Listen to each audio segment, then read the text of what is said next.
Salam sejahtera, selamat beraktivitas. Biarlah hari ini kita tetap merenungkan firman Tuhan. Kita baca dari Kolose pasal yang ketiga. Karena itu kalau kamu dibangkitkan bersama dengan Kristus, carilah perkara yang di atas, di mana Kristus ada, duduk di sebelah kanan Allah. Pikirkanlah perkara yang di atas, bukan yang di bumi, sebab kamu telah mati dan hidupmu tersembunyi bersama dengan Kristus di dalam Allah. Apabila Kristus yang adalah hidup kita menyatakan diri kelak, kamu pun akan menyatakan diri bersama dengan Dia dalam kemuliaan. Karena itu, matikanlah dalam dirimu segala sesuatu yang duniawi, yaitu percabulan, kenajisan, hawa nafsu, nafsu jahat, dan juga keserakahan yang sama dengan penyembahan berhala. Semuanya itu mendatangkan murka Allah atas orang-orang durhaka. Dahulu kamu juga melakukan hal itu ketika kamu hidup di dalamnya. Tetapi sekarang buanglah semuanya ini, yaitu marah, geram, kejahatan, fitnah, dan kata-kata kotor yang keluar dari mulutmu. Janganlah lagi kamu saling mendustai, karena kamu telah menanggalkan manusia lama serta kelakuannya, dan telah mengenakan manusia baru yang harus terus-menerus diperbaharui untuk memperoleh pengetahuan yang benar menurut gambar kaliknya. Dan hal ini tidak lagi orang Yunani atau orang Yahudi, orang bersunat atau orang tak bersunat, orang barbar atau orang sakit, budak atau orang merdeka. Tetapi Kristus adalah semua dan di atas segala sesuatu. Karena itu, sebagai orang-orang pilihan Allah yang dikuduskan dan dikasihinya, kenakanlah belas kasihan, kemurahan, kerendahan hati, kelemah lembutan, dan kesabaran. Sabarlah kamu seorang terhadap yang lain, dan ampunilah seorang akan yang lain menurut yang seorang menaruh dendam terhadap yang lain, sama seperti Tuhan telah mengampuni kamu. Karena berbuat jugalah demikian. Dan di atas semuanya itu, kenakanlah kasih sebagai pengikat yang mempersatukan dan menyempurnakan. Hendaklah damai sejahtera Kristus memerintah dalam hatimu, karena untuk itulah kamu telah dipanggil menjadi satu tubuh. Dan bersyukurlah, hendaklah perkataan Kristus diam dengan segala kekayaannya di atas kamu, sehingga kamu dengan segala hikmat mengajar dan menegur seorang akan yang lain, dan sambil menyanyikan mazmur dan puji-pujian dan nyanyian rohani, kamu mengucap syukur kepada Allah dan di dalam hatimu. Dan segala sesuatu yang kamu lakukan dengan perkataan dan perbuatan, lakukanlah semuanya di dalam nama Tuhan Yesus sambil mengucap syukur oleh Dia karena Allah Bapa kita. Hai istri-istri, tunduklah kepada suamimu sebagaimana seharusnya di dalam Tuhan. Hai suami-suami, kasihilah istrimu dan janganlah berlaku kasar terhadap dia. Hai anak-anak, taatilah orang tuamu dalam segala hal, karena itulah yang indah di dalam Tuhan. Hai bapak-bapak, janganlah sakiti hati anakmu, supaya jangan tawar hatinya. Hai hamba-hamba, taatilah Tuhanmu yang di dunia ini dalam segala hal. Jangan hanya di hadapan mereka saja atau menyenangkan mereka, melainkan dengan tulus hati karena takut akan Tuhan. Apapun yang kamu perbuatlah dengan segenap hatimu, seperti untuk Tuhan dan bukan untuk manusia. Kamu tahu bahwa dari Tuhanlah kamu akan menerima bagian yang ditentukan bagimu sebagai upah. Kristus adalah Tuhan dan kamu hambanya. Barang siapa berbuat kesalahan, ia akan menanggung kesalahannya itu, karena Tuhan tidak memandang orang. Kita juga baca Hosea pasal yang pertama. Firman Tuhan yang datang kepada Hosea bin Beeri pada zaman Uzia, Yotam, Ahaz, dan Hizkia, raja-raja Yehuda, dan pada zaman Yerobeam bin Yoas, raja Israel.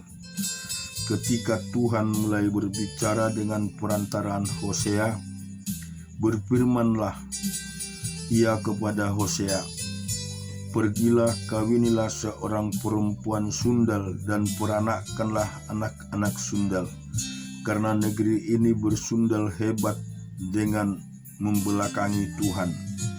Maka pergilah ia dan mengawini Gomed binti Diblaim. Lalu mengandunglah perempuan itu dan melahirkan baginya seorang anak laki-laki. Kemudian berfirmanlah Tuhan kepada Hosea, "Berilah nama Yisril kepada anak itu, sebab sedikit waktu lagi, maka aku akan menghukum keluarga Yehu karena hutang darah Yisril, dan aku akan mengakhiri pemerintahan kaum Israel.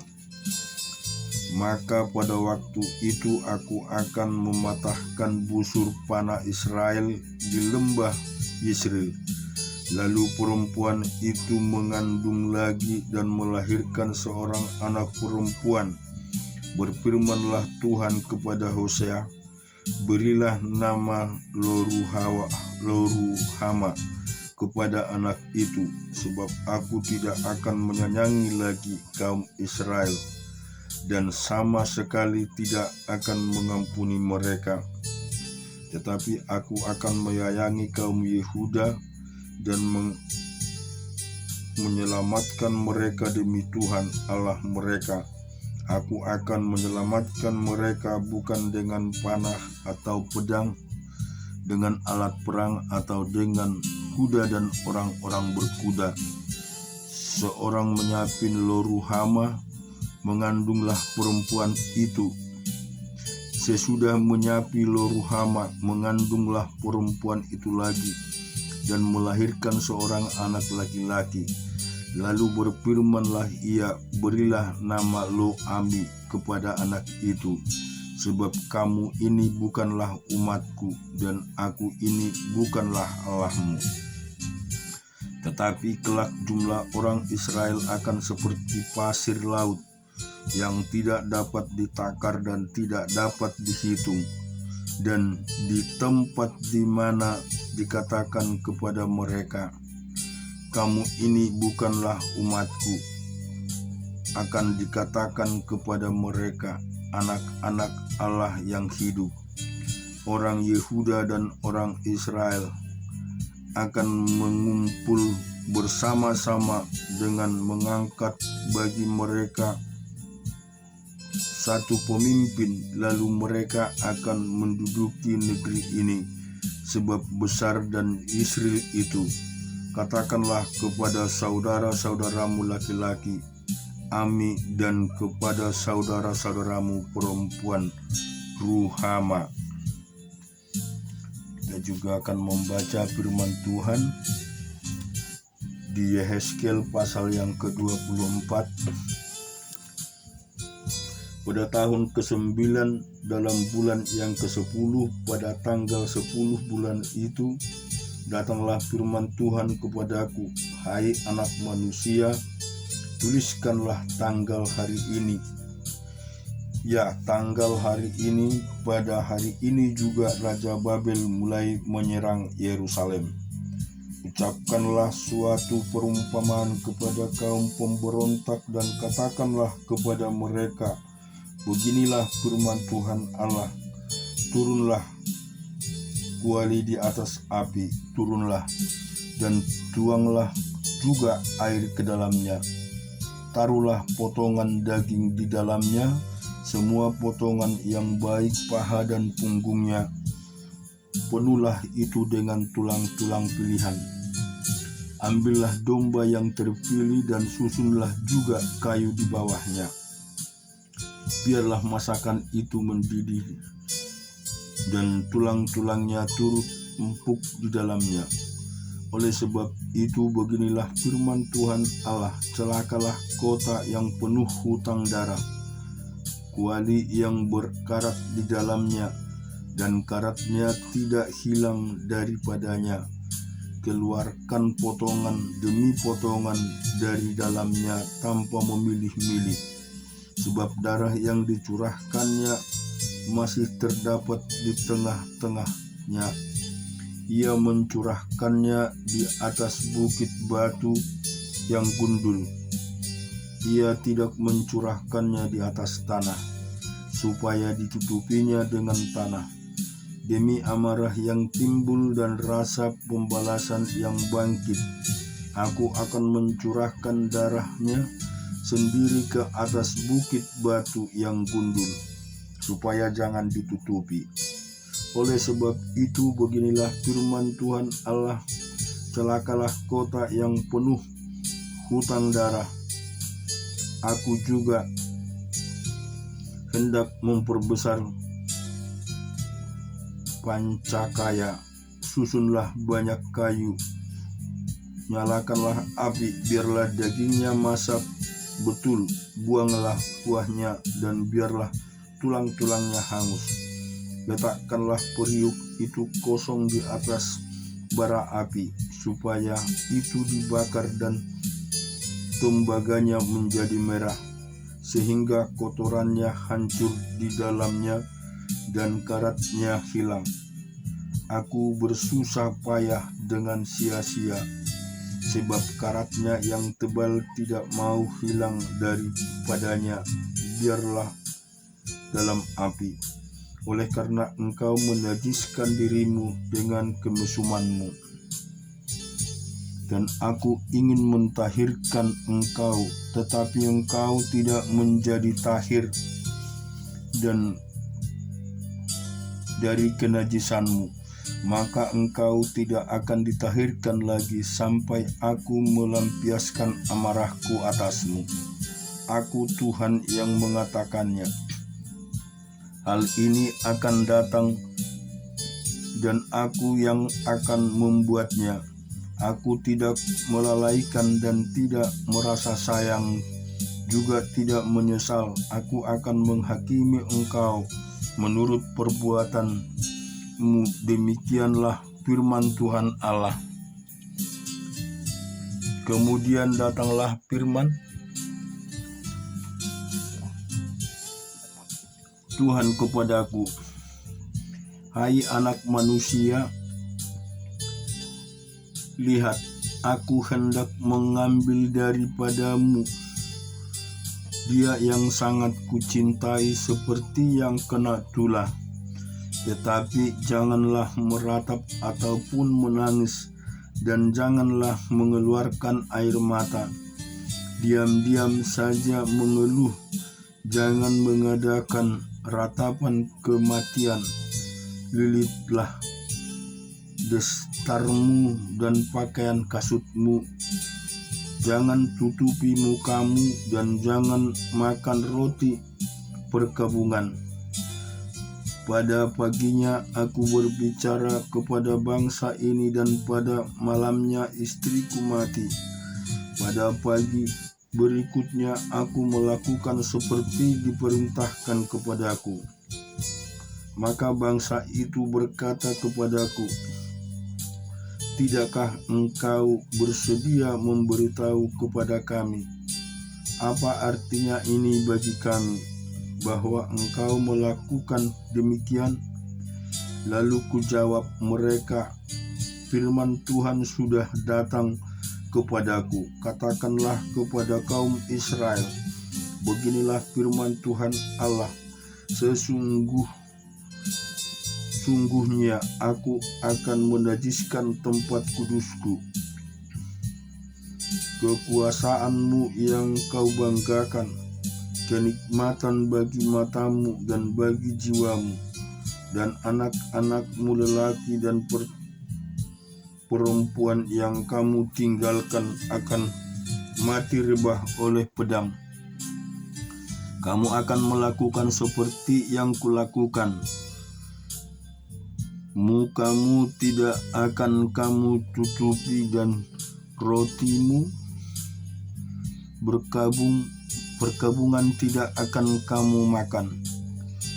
Kepalamu pakai daster dan kakimu pakai kasut, dan kamu tidak akan meratap atau menangis, tetapi kamu akan hancur lebur dalam hukumanmu, dan kamu akan mengeluh seorang kepada yang lain. Demikianlah Yehezkiel menjadi lambang bagimu. Tepat seperti yang dilakukan kamu akan lakukan. Kalau ia sudah terjadi, maka kamu akan mengetahui bahwa akulah Tuhan Allah. Dan engkau anak manusia, bukankah begini akan terjadi pada hari aku mengambil dari mereka benteng mereka, perhiasannya yang mengerikannya hatinya, kenikmatan matanya dan yang dirindukan jiwanya, anak-anak mereka lelaki dan perempuan. Pada hari itu juga akan datang seorang yang terluput membawa berita kepadamu. Pada hari itu mulutmu akan terbuka dan engkau akan berbicara kepada orang yang terluput itu, dan tidak lagi tetap bisu. Dengan demikian engkau menjadi lambang bagi mereka, dan mereka akan mengetahui bahwa akulah Tuhan. Kita juga membaca 1 Raja-Raja 11. Adapun Raja Salomo mencintai banyak perempuan asing. Di samping anak Firaun, ia mencintai perempuan-perempuan Moab, Amon, Edom, Sidon, dan Het. Padahal tentang bangsa-bangsa itu Tuhan telah berfirman kepada orang Israel, "Janganlah kamu bergaul dengan mereka, dan mereka pun jangan bergaul dengan kamu, sebab sesungguhnya mereka akan mencondongkan hatimu kepada allah-allah mereka." Hati Salomo telah terpaut kepada mereka dengan cinta. Ia mempunyai 700 istri dari kaum bangsawan dan 300 gundik. Istri-istrinya itu menarik hatinya daripada Tuhan. Sebab pada waktu Salomo sudah tua, istri-istrinya itu mencondongkan hatinya kepada allah-allah lain, sehingga ia tidak dengan sepenuh hati berpaut kepada Tuhan Allahnya, seperti Daud ayahnya.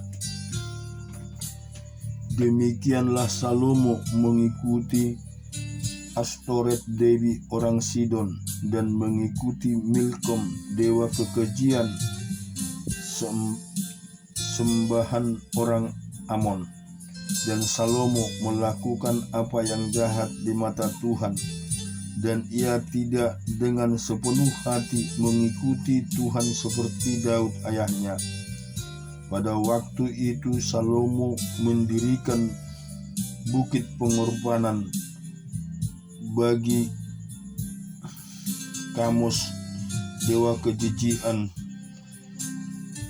sembahan orang Moab di gunung di sebelah timur Yerusalem, dan bagi Molok dewa kekejian sembahlah Bani Amon.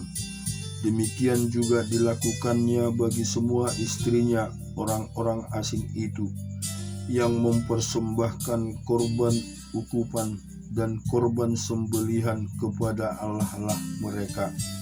Sebab itu Tuhan menunjukkan murkanya kepada Salomo, sebab hatinya telah menyimpang daripada Tuhan Allah Israel, yang telah 2 kali menampakkan diri kepadanya, dan yang telah memerintahkan kepadanya dalam hal ini supaya jangan mengikuti Allah-Allah lain. Akan tetapi ia tidak berpegang pada yang diperintahkan Tuhan. Lalu berfirmanlah Tuhan kepada Salomo, oleh karena begitu kelakuanmu, yakni engkau tidak berpegang pada perjanjian dan segala ketetapanku yang telah kuperintahkan kepadamu, maka sesungguhnya aku akan mengoyakkan kerajaan itu daripadamu dan akan memberikannya kepada hambamu. Hanya pada waktu hidupmu ini aku belum mau melakukannya oleh karena Daud ayahmu. Dari tangan anakmulah aku akan mengoyakkannya. Namun demikian kerajaan itu tidak seluruhnya akan kukoyakkan daripadanya. 1 suku akan kuberikan kepada anakmu oleh karena hambaku Daud, dan oleh karena Yerusalem yang telah kupilih. Kemudian Tuhan membangkitkan seorang lawan Salomo, yakni Hadad orang Edom. Ia dari keturunan Raja Edom. Sesudah Daud memukul kalah orang Edom, maka Panglima Yoab pergi menguburkan orang-orang yang mati terbunuh, lalu menewaskan semua laki-laki di Edom. 6 bulan lamanya Yoab diam di sana dengan seluruh Israel sampai dilenyapkan semua laki-laki di Edom. Tetapi Hadad melarikan diri bersama-sama dengan beberapa orang Edom dari pegawai-pegawai ayahnya dan mengungsi ke Mesir. Adapun Hadad itu masih sangat muda. Mereka berangkat dari Midian lalu sampai ke Paran.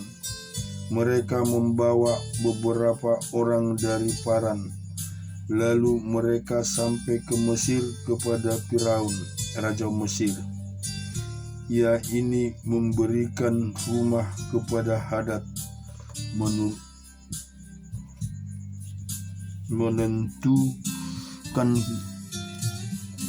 belanja dan menyerahkan sidang tanah kepadanya.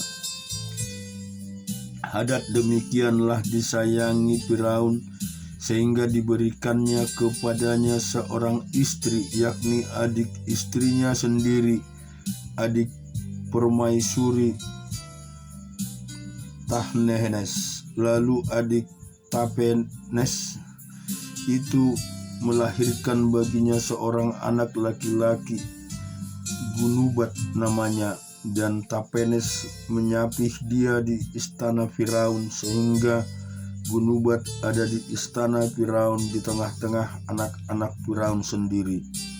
Ketika didengar Hadad di Mesir bahwa Daud telah mendapat perhentian bersama-sama dengan nenek moyangnya, dan bahwa Panglima Yoab sudah mati juga. Maka berkatalah Hadad kepada Firaun, biarkanlah aku pergi ke negeriku. Lalu bertanyalah Firaun kepadanya, tetapi kekurangan apakah engkau padaku ini? Maka engkau tiba-tiba berniat pergi ke negerimu. Jawabnya, aku tidak kekurangan apapun, namun demikian biarkanlah aku pergi. Allah membangkitkan pula seorang lawan Salomo, yakni Rezon bin Eliada, yang telah melarikan diri dari tuannya, yakni Hadadezer Raja Joba. Ia mengumpulkan orang-orang lalu menjadi kepala gerombolan. Ketika Daud hendak membunuh mereka, maka pergilah mereka ke Damsyik. Mereka diam di sana, dan disitulah mereka mengangkat Rezon menjadi raja. Dialah yang menjadi lawan Israel sepanjang umur Salomo. Ia mendatangkan malapetaka sama seperti Hadad. Ia muak akan orang Israel yang menjadi raja atas Aram. Juga Yerobeam bin Nebat, seorang Efraim dari Jerela, seorang pegawai Salomo, nama ibunya Jerua, seorang janda, memberontak terhadap raja. Inilah alasan mengapa ia memberontak terhadap Raja Salomo. Mendirikan Milo, dan ia menutup tembusan tembok kota Daud ayahnya. Yerobeam adalah seorang tangkas. Ketika Salomo melihat bahwa orang muda itu seorang yang rajin bekerja, maka ditempatkannya lah dia mengawasi semua pekerja wajib dari keturunan Yusuf. Pada waktu itu ketika Yerobeam keluar dari Yerusalem, Nabi Ahia orang Silo itu mendatangi dia di jalan dengan berselubungkan kain baru, dan hanya mereka berdua ada di padang. Ahia memegang kain baru yang di badannya, lalu dikoyakkannya menjadi 12 koyakan. Dan ia berkata kepada Yerobeam, ambillah bagianmu 10 koyakanlah, sebab beginilah firman Tuhan Allah Israel, sesungguhnya aku akan mengoyakkan kerajaan itu dari tangan Salomo, dan akan memberikan kepadamu 10 suku. Tetapi 1 suku akan tetap padanya oleh karena hambaku Daud, dan oleh karena Yerusalem, kota yang kupilih itu dari segala suku Israel. Sebabnya ialah karena ia telah meninggalkan aku dan sujud menyembah kepada Astoret, dewi orang Sidon, kepada Kamus, Allah orang Moab, dan kepada Milkon, Allah Bani Amon. Dan ia tidak hidup menurut jalan yang kutunjukkan dengan melakukan apa yang benar di mataku, dan dengan tetap mengikuti segala ketetapan dan peraturanku seperti Daud ayahku. Bukan dari tangannya akan kuambil seluruh kerajaan itu. Aku akan membiarkan dia tetap menjadi raja seumur hidupnya, oleh karena hambaku Daud yang telah kupilih dan yang telah mengikut segala perintah dan ketetapanku. Tetapi dari tangan anaknya lah aku akan mengambil kerajaan itu, dan akan memberikan kepadamu, yakni 10 suku,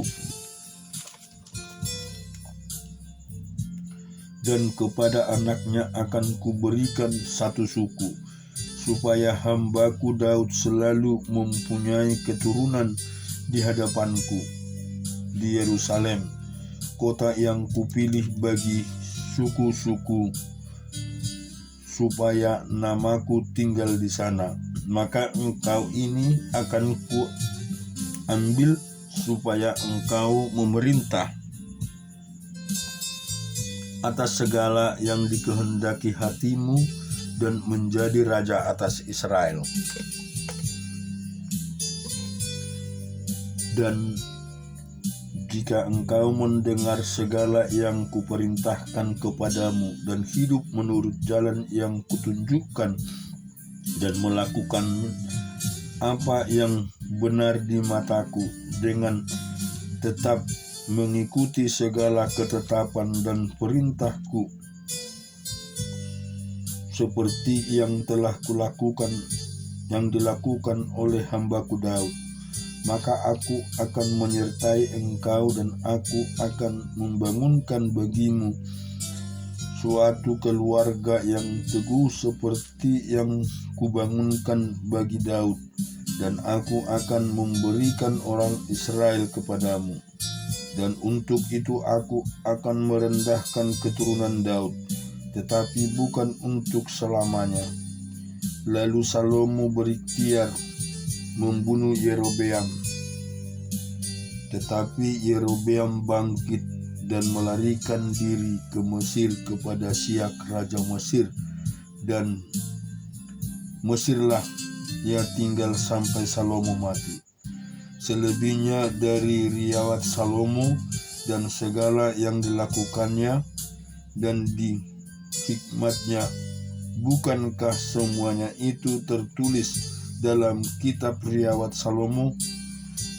Lamanya Salomo memerintah di Yerusalem atas seluruh Israel ialah 40 tahun. Kemudian Salomo mendapat perhentian bersama-sama dengan nenek moyangnya, dan ia dikuburkan di kota Daud ayahnya. Maka Rehabeam anaknya menjadi raja menggantikan dia. Amin. Tuhan memberkati.